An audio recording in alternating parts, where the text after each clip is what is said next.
Welcome to the WE2R Liberians Movement platform, your distinct and dynamic platform that speaks to and for the masses.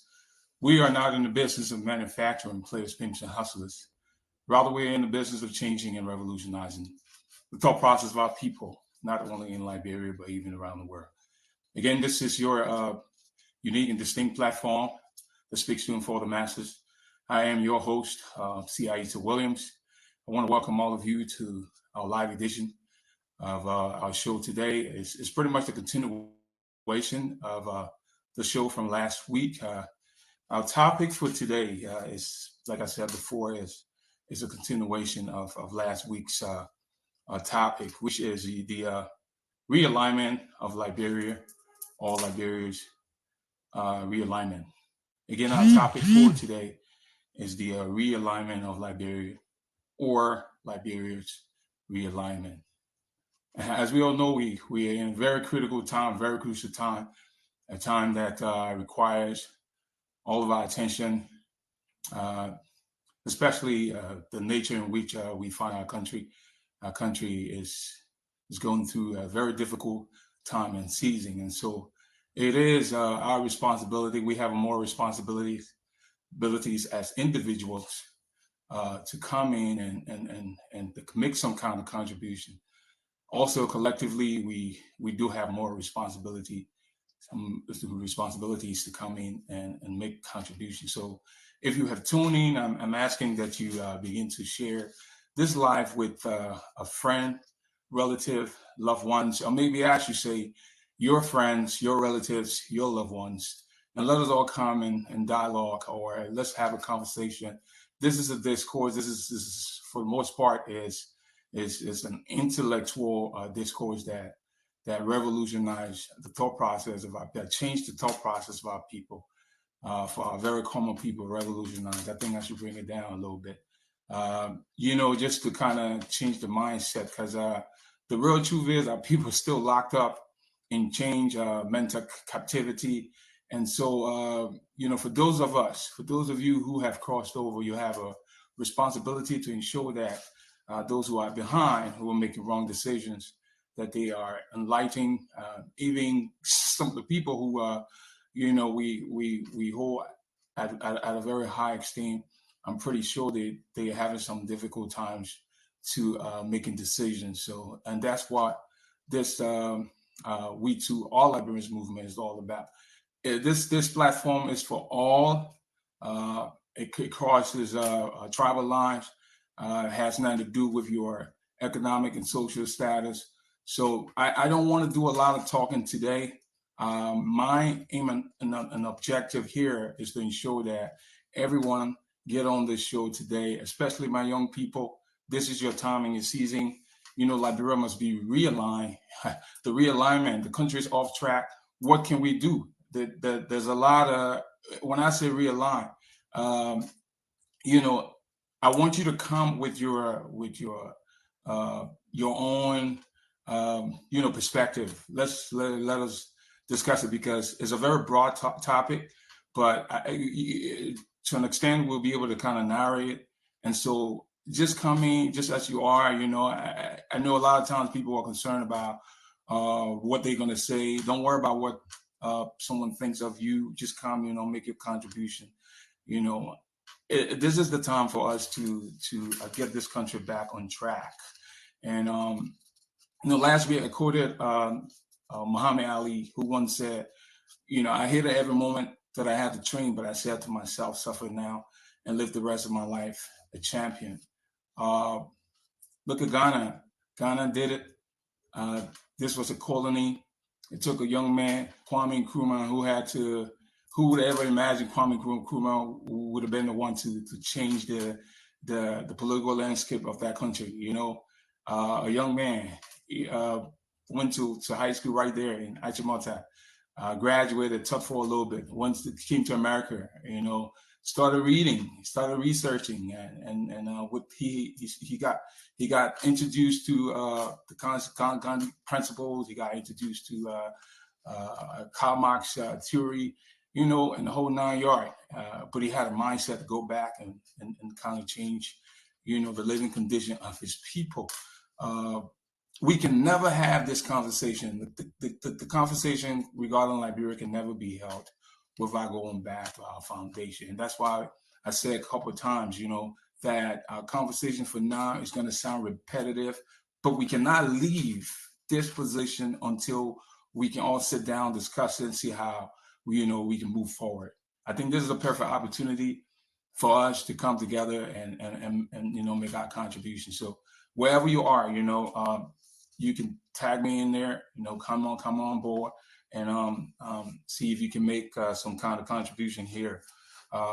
We see that those who are leadership, I wanted to talk about, I would say, the realignment of Liberia, or Liberia's realignment as it relates to leadership. Someone can come in with something else, and we can kind of talk about it.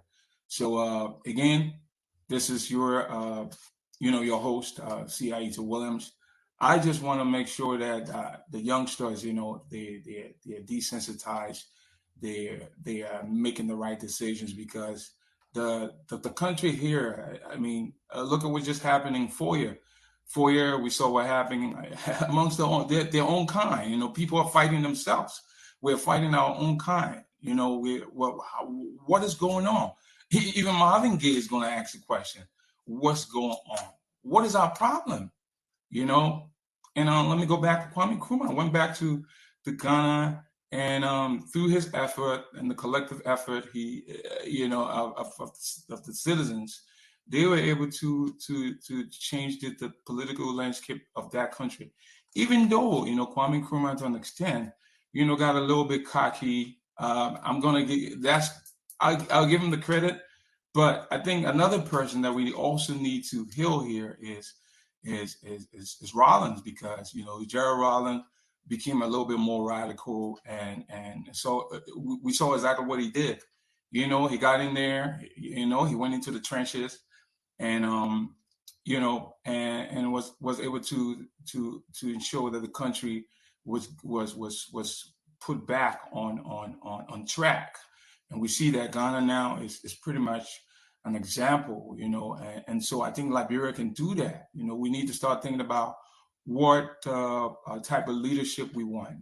The country, again, was formed on a very poor foundation, and everything there is now organic. It's now regional. What can we do? We need young men.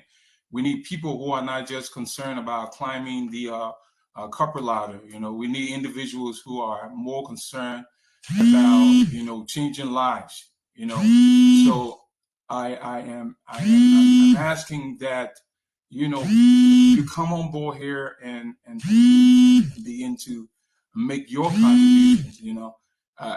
Come on board. Let's have this conversation.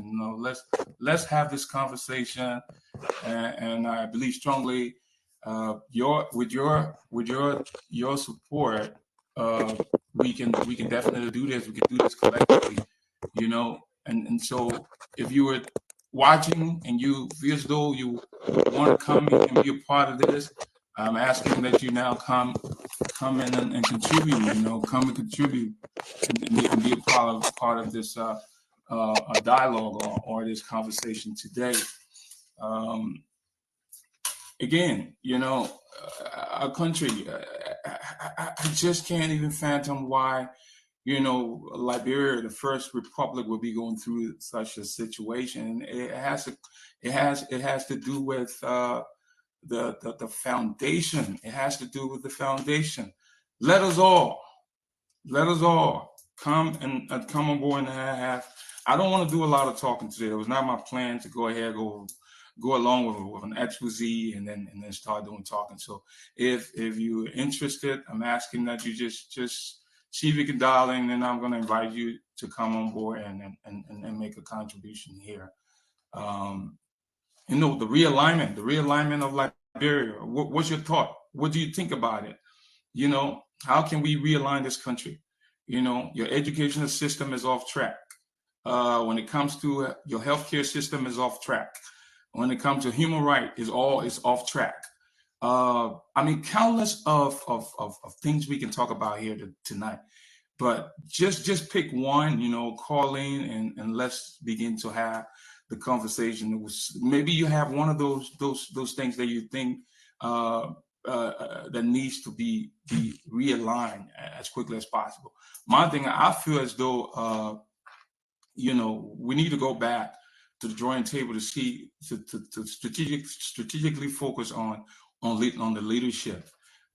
We need young leaders who are not concerned about themselves, but they are more about changing the lives of our people.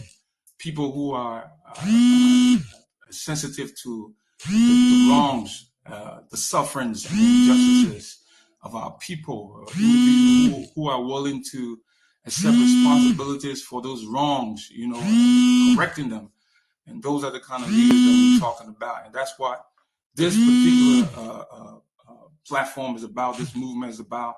It's about raising champions. The question here, Robert Smith one asks, how many people are you going to put in your bus? Is the question. Look, we're fighting amongst ourselves. We're killing ourselves. We're depleting our human capacity, because what's happened, we're supposed to inspire. We're supposed to be example. But look at what's happening. I try not to get into politics too much, but I have to say something about it. It is so shameful. And every time we do these things we're talking about, we need to get the international partners or community involved when we can do it ourselves. We have the ability, but the level of duplicity, the wickedness, we're so diabolical in the things that we do. Let us sit down now and think about a way forward. Let us sit down and think about a way for how can we realign this country. Interestingly, when you talk about realignment, it means that everything was on track, right? And then it went off track. The country itself, was formed prematurely. Those individuals that established the country did not sit down, think about a framework to say, what kind of government do we want? What kind of institutions do we want? What kind of school system do we want? What kind of roads do we want? What kind of industries do we want? But they were concerned about themselves, and this is the problem. So I think, and it's funny. I know I'm not going to be very popular for this, because it's a fact. I know that we have a problem with the current government, the ruling party, but I just think that they too inherited a lot of.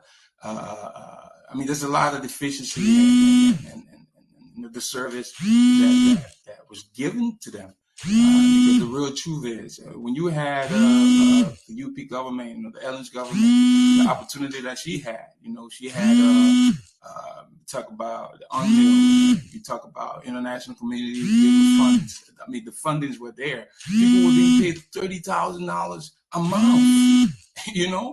See the gap. And a lot of us live here in America. Think about it. The chances of you even making $6,000 a month, it's constantly. It means that you have to, after taxes, you talk about $10,000, you talk about $20,000, $30,000 a month. What is that all about?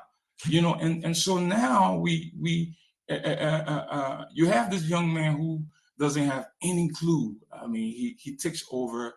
He doesn't understand, governance. He does not understand what it entails to govern, and he's inheriting something that is so humongous. And with his major deficit. I know the government is inept. I know that the government has a lot of deficiency. I can defend that, but I'm not here to demean or take away or diminish their performance. But the truth is there.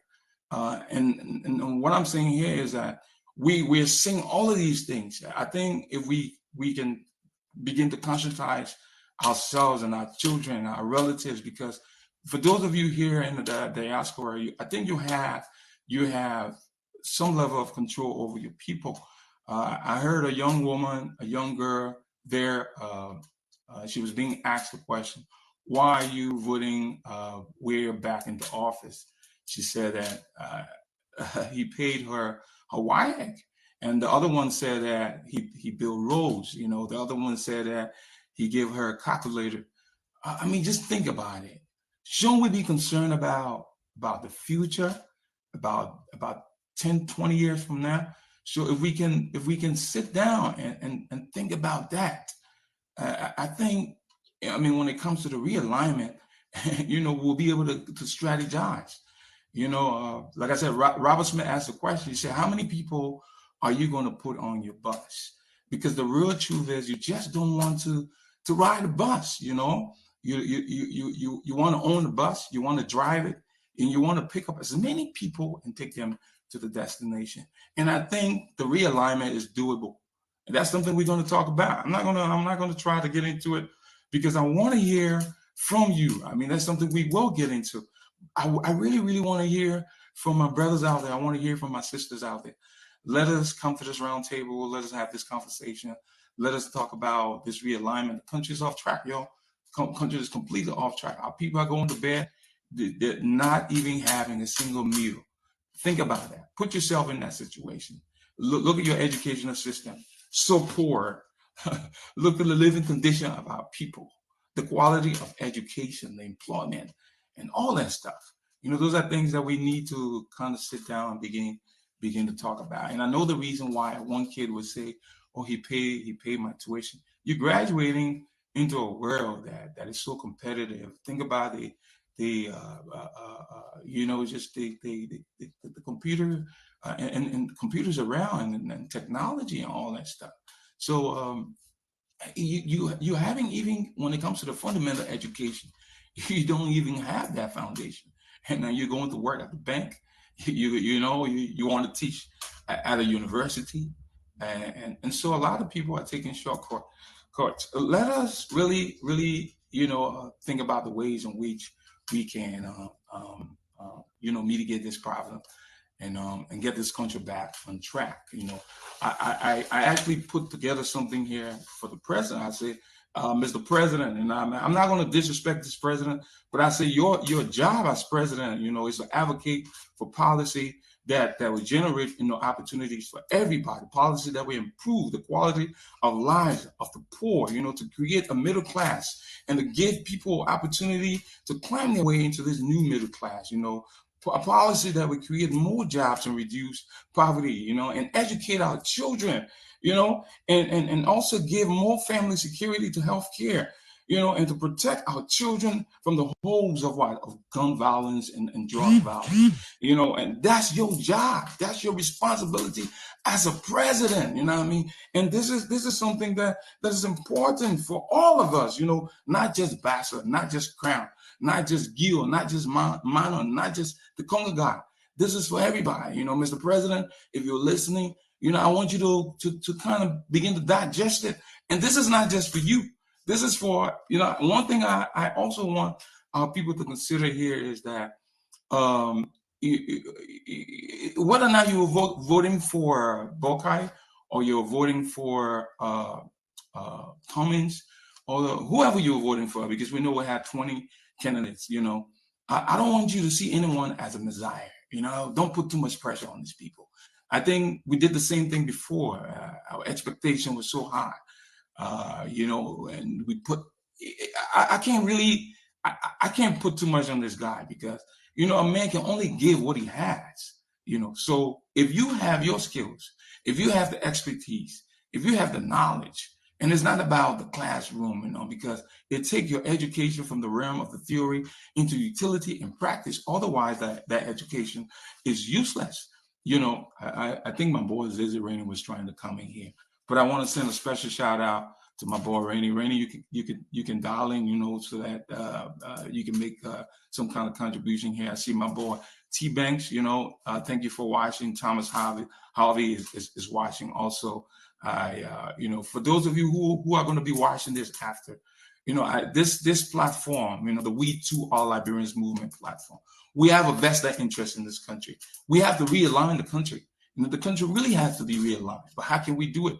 If we sit here and talk about, I'm not interested in going to Liberia, I don't have time, and this and that. Yeah, you have the opportunity now. But think about it. Several years ago, you were right there. You're right in that same place. Where I mean, especially if you went through the war in Liberia, You know, think about it. Think about what you went through.